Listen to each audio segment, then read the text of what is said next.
2013년 2월 15일 아침이었다. 러시아 첼야빈스크 상공에서 크기를 가늠할 수 없는 물체가 추락했다.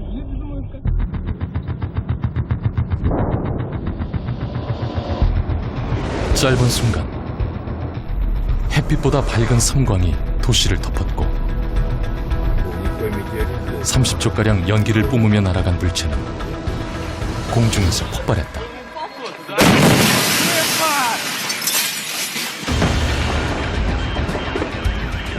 Все равно остались люди, которые были уверены, что это неудачное испытание какого-то оружия. В частности, это связано с тем, что Челябинск, Екатеринбург, исторически в Советском Союзе там была масса полигонов.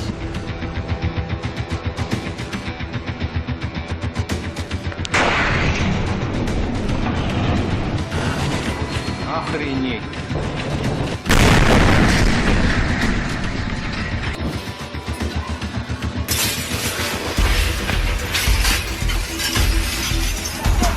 My cell phone just kept going. It kept ringing, and there was one text after another, non-stop, and I thought, oh, there must be some terrible emergency.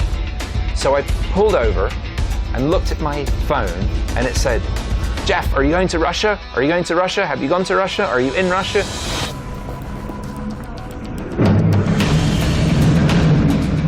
폭발에 의한 충격파로 반경 100km 안에서 건물, 공장, 학교의 외벽과 창문이 부서지고 1,500명이 다쳤다. 충격적인 사건이었다.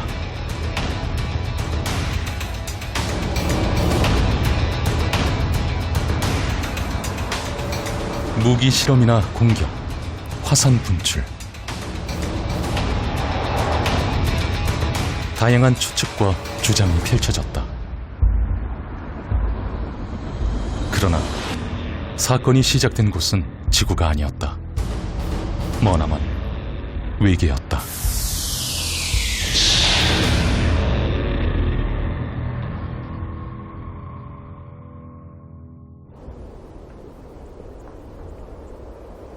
지구는 태양계 안에서 유일하게 생명이 발생한 곳이다. 초기 생명과 인간의 탄생은 지구의 지질과 대기, 기후와 같은 수많은 조건들이 상호작용한 결과였다.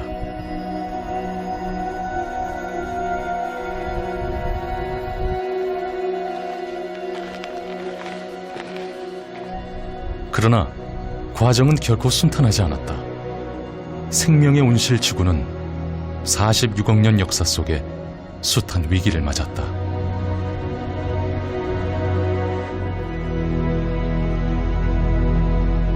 미국 애리조나주 사막 위에 완만하게 솟아오른 언덕과 그 너머로 움푹 꺼진 충돌구에서 우리는 지구가 수없이 맞닥뜨렸던 위기의 한 단면을 볼 수 있다.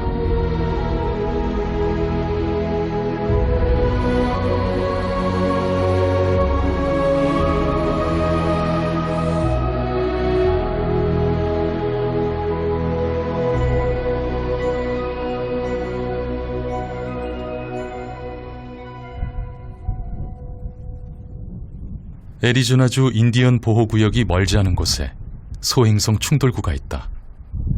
이곳의 비밀을 밝히려고 했던 과학자의 이름을 따서 베링거 충돌구로도 알려졌다.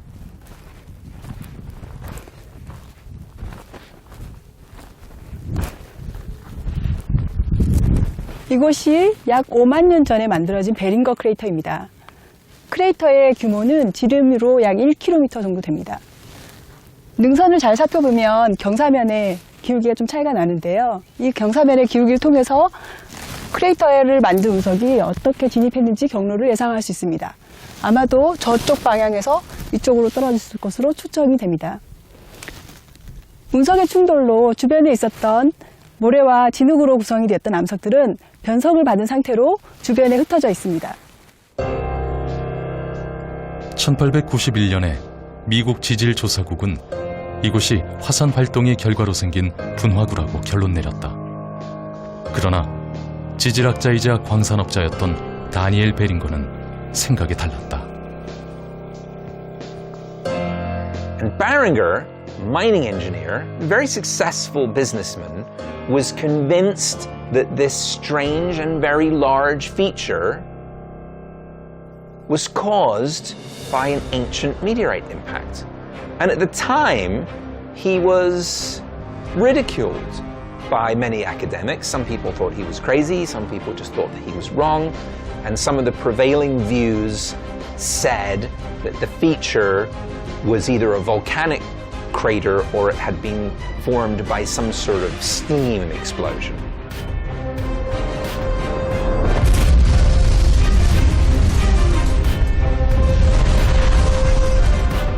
1890년대 조사 당시에도 주변의 광범위한 지역에서 270kg 정도의 운석이 발견됐다.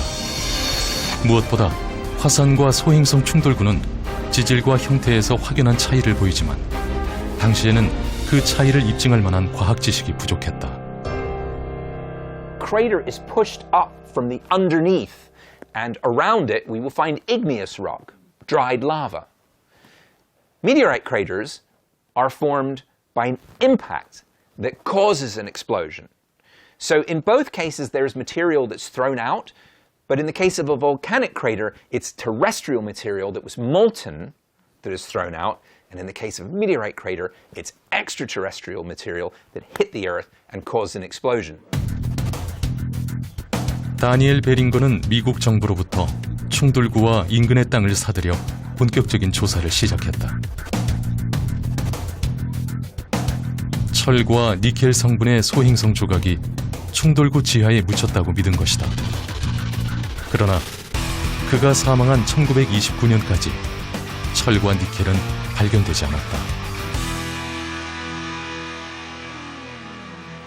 And it hit the ground, it hit the surface of the Earth with such force that it momentarily buried itself in the ground and then created a tremendous explosion that threw this material out of the crater and around the crater, but the bulk of the meteorite vaporized at that moment. And so there never was a mass at the bottom. 지구에선 소행성 충돌구가 매우 드물게 발견되지만 지구의 위성인 달은 그렇지 않다. 달의 표면은 거대한 충돌구로 가득하다. 수많은 분화구들 중에 겹쳐진 형태를 보면 뒷면에 있는 녀석보다 이 녀석은 굉장히 최근에 만들어진 거구나 하는 그런 시간적인 차이를 우리가 그냥 시각적으로 알아낼 수가 있어요. 망원경이 만들어진 이래 400년 넘게 달을 관측했지만 충돌구의 원인을 알아낸 건 불과 최근이다.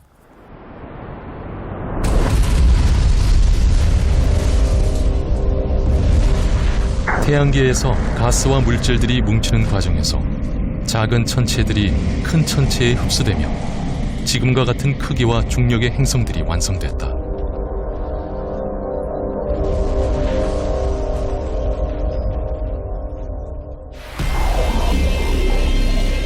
태양계 행성들이 자리를 잡은 뒤에도 작은 천체의 충돌은 수십억 년에 걸쳐 반복됐고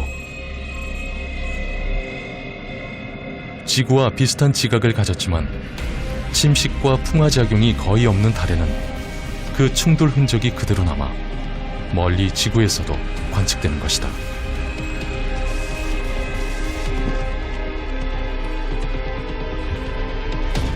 (1960년에) 새로운 지질 연구로 애리조나 사막의 거대한 구덩이는 소행성 충돌 흔적, 운석구가 맞는 것으로 확인됐다.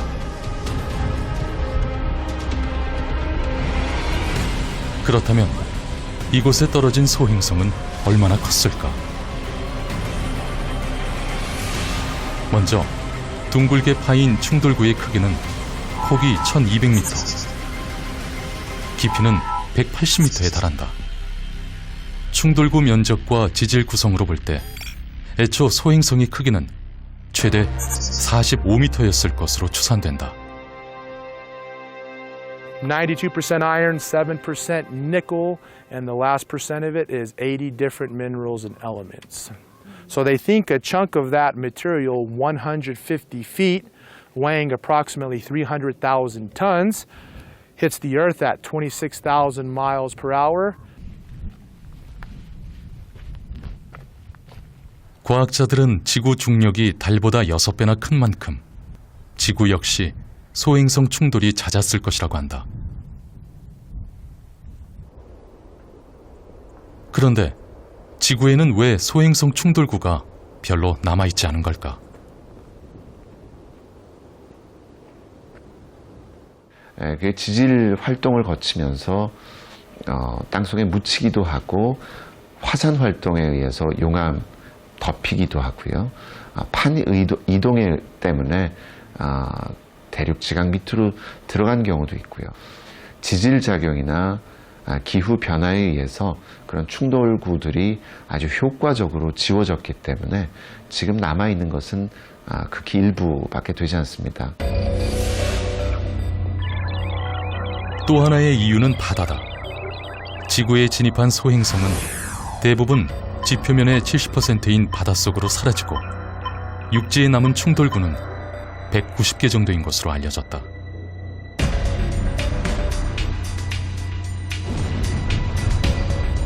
소행성 충돌 영향은 물질 성분과 속도에 따라 다르다. 특히 6,500만 년 전에 대기를 뚫고 들어온 소행성 하나는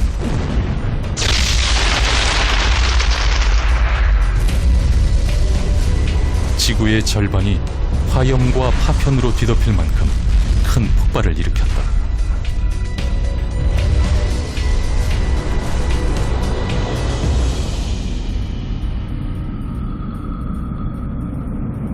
폭발 잔해는 오랫동안 대기에 남아 태양빛을 가로막았고 빙하기가 이어졌다.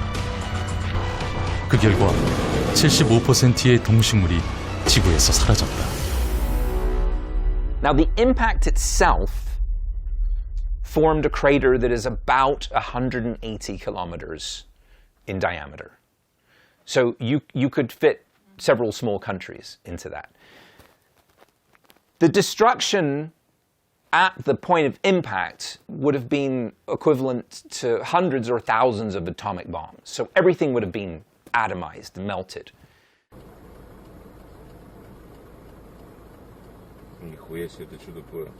러시아 첼리아빈스크에선 운이 좋은 편이었다.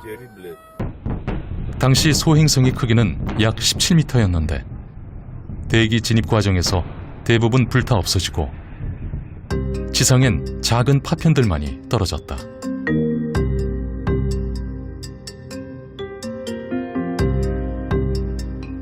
문제는 24시간 하늘을 감시하는 시스템에서 이 소행성의 추락을 예측하지 못했다는 것이다. 당시의 과학자들은 2012 DA14라는 또 다른 소행성을 추적하고 있었다. 2012 DA. Это астероид примерно в 2-3 раза больше Челябинского. Просто видно, как много космических тел. Вот когда вы смотрите этот фильм, вы видите огромное количество искусственных спутников Земли, обломков ракет, метеоров, как небо реально живет. И этот астероид, пролетая, он пролетает ближе, чем те спутники, по которым, например, пользуется телевидение.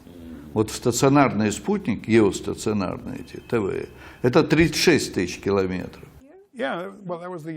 과학자들은 2012 DA14의 궤도를 3개월 전에 정확하게 예측했지만 첼리아빈스크 소행성은 발견하지 못했다. We heard about the Chelyabinsk event from a Twitter message that went from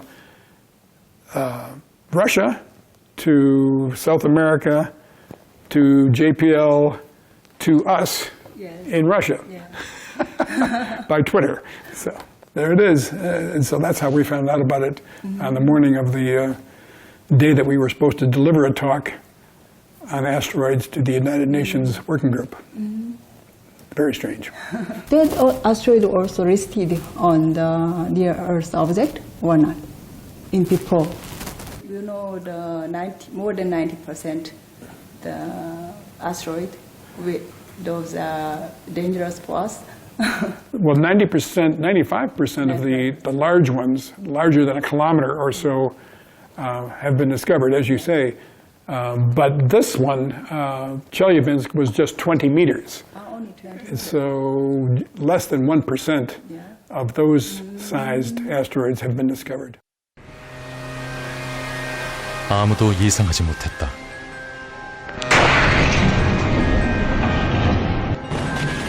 Охренеть.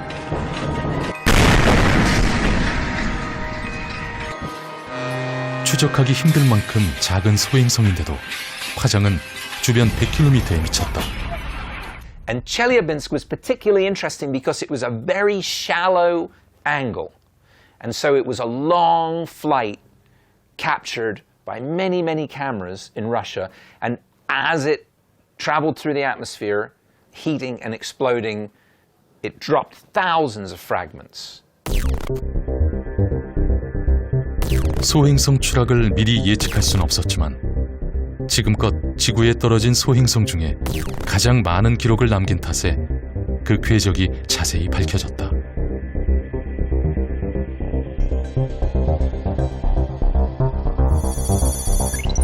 기록과 파편들을 분석한 결과 소행성은 17m 크기에 진입각도 20도, 초속 18km로 비행했고 대기에 진입한 지 얼마 안 돼 공중 폭발했다. 100여 년 전엔 러시아에서 또 다른 충돌이 있었다. 거대한 산림 지역 퉁구스카에서였다. 8km 상공에서 운석이 폭발해 사방 2,500제곱킬로미터 안에 산림이 불타고 수천 마리의 동물과 가축이 죽었다. 폭발로 인한 구름과 섬광이 영국, 스웨덴에서도 관측될 정도였지만 폭발 전의 소행성의 크기는 100m가 채 안 된 것으로 알려졌다.